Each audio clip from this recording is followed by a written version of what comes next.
Macron bafoue le droit international. La presse algérienne critique la position française sur le Sahara occidental.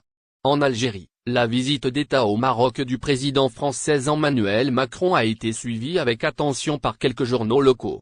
Ces déclarations de soutien à la souveraineté de Rabat sur le Sahara occidental, territoire au cœur d'un conflit, ont provoqué l'ire de la presse algérienne. Des propos qui passent mal en Algérie. En visite d'État au Maroc, Emmanuel Macron, ou plutôt sa parole était attendue sur le dossier du Sahara occidental.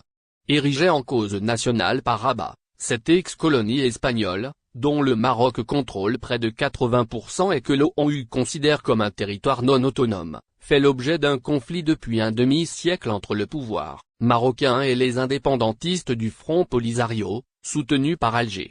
Alors qu'il s'exprimait devant le Parlement marocain, mardi 29 octobre, le locataire de l'Élysée a solennellement réaffirmé son soutien à la souveraineté marocaine au Sahara occidental. Il a confirmé que le présent et l'avenir de ce territoire disputé s'inscrivent dans le cadre de la souveraineté marocaine. Une position déjà énoncée cet été dans une lettre au roi Mohamed VI, qui avait ouvert la voie à cette visite d'État maintes fois repoussée.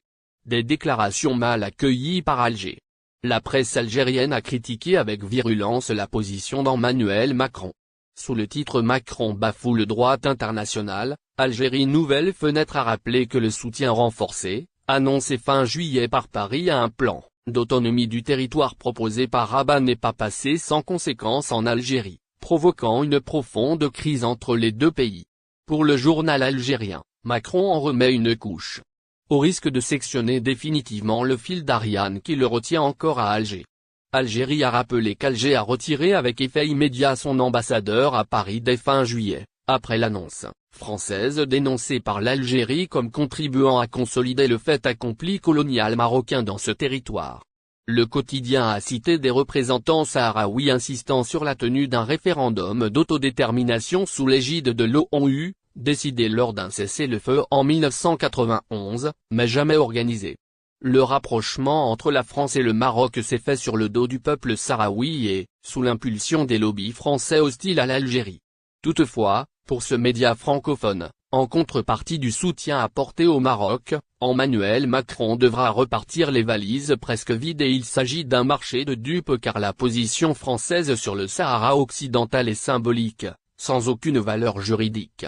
La récente décision de la Cour de justice de l'Union européenne, annulant les accords agricoles et de pêche entre le Maroc et l'Union européenne est venue rappeler à tous que la souveraineté sur les territoires, ce ne sont pas les États qui la décrètent. Quant au Maroc, ce n'est pas lui faire injure de dire qu'il n'a pas grand-chose à offrir à la France car le royaume n'est ni un marché de consommation ni un Eldorado pour les entreprises.